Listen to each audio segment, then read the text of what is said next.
এর জন্য আমরা দুনিয়াতে যাই করি মনে করতেছি যে আমি তো মরবো না, আরো 20 বছর থাকবো। ওই সুযোগ কিন্তু নাই। এমন হতে পারে আসরের নামাজের আগেই আমার ঘোষণা হতে পারে যে উনি পৃথিবী ছেড়ে অন্ধকার পৃথিবী ছেড়ে চলে গেছে, লাশ হয়ে গেছে। সুতরাং এমন বলা যাবে না যে আমি 2 বছর পর থেকে ভালো হব বা আগামীকাল থেকে ভালো হবো না। এখন থেকে আমাকে তওবা করতে হবে, এখন থেকে আমাকে ভালো হয়ে যেতে হবে। এরপর দেখেন আল্লাহ তাআলার কাছে সবচেয়ে ভালো বান্দা কারা দুনিয়াতে? আল্লাহ তাআলা তার আয়াতে বলেছেন, والذين إذا فعلوا فاحشة أو ظلموا أنفسهم ذكروا الله فاستغفروا لذنوبهم ومن يغفر الذنوب إلا الله ولم يصروا على ما فعلوا وهم يعلمون।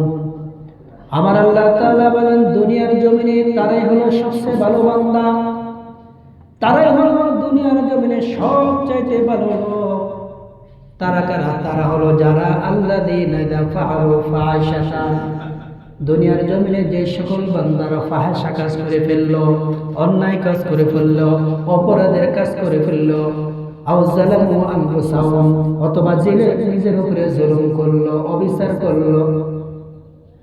আল্লাহ তাআলা বলেন দুনিয়ার জমিনে যারা ফাহিশা কাজ করলো, নিজের উপরে জুলুম করলো, অন্যায় করলো, অবিচার করলো, যাকারুল্লাহা ফাস্তাগফারু লিযুনুবিহিম ওয়া মান ইয়াগফিরুয যুনুবা ইল্লাল্লাহ।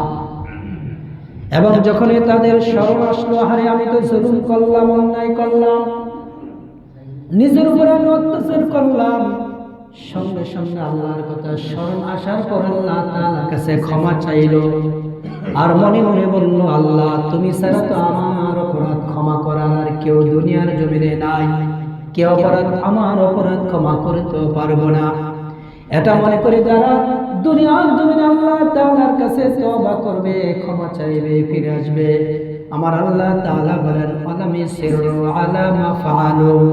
শুধু তাই নয়, আমার আল্লাহ তাআলা অপরাধের জন্য ক্ষমা প্রার্থনা করে, আর আল্লাহ তাআলা পাপ রাশি ক্ষমা করার মতো আর কেউ তাদের কাছে নাই।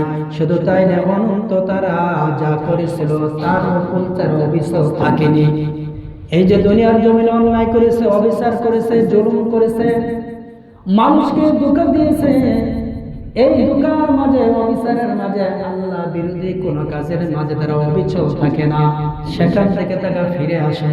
আমার আল্লাহ তাআলা বলেন উনি আলামুন, এবং তারা জানে এই যে দুনিয়ার জমিনে আমি অপরাধ করলাম, অন্যায় করলাম, ফাহিশা কাজ করলাম, অশালীন কাজ করলাম, নিজের উপরে জুলুম করলাম, এটা অবশ্যই অবশ্যই খারাপ কাজ।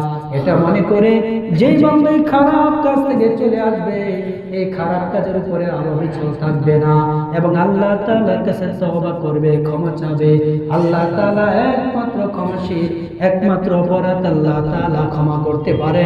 এই ধারণা যারা করবে তাদের অপরাধ আমার আল্লাহ তাআলা ক্ষমা করে দেবেন। সুবহানাল্লাহ।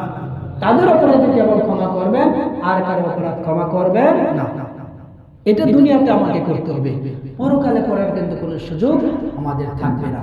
এর জন্য ভাই আমি বলি, এই যে আমরা অপরাধ করতেছি, এই যে নামাজ পড়ি না, এই যে আল্লাহর বিধান মানি না, আল্লাহর বিধান বহির্ভূত যে আমরা আমাদের জীবন পরিচালনা করতেছি, আর মনে মনে যে একটা ধারণা করেছি যে একদিন না একদিন আমরা জান্নাতে যাব, এই ধারণাটা হলো সবচেয়ে বোকা একটা ধারণা, মানে বোকার সাগরে বাসা। এর জন্য আমি বলবো ভাই, আমরা যারা বুঝেছি যে না আল্লাহর গোলামি করতে হবে, আল্লাহর দাসত্ব করতে হবে, আল্লাহর আইন মোতাবেক আমার জীবন পরিচালনা করতে হবে, ভাই এখন তওবা করেন, এখন সময় কিন্তু পাওয়া যাবে না।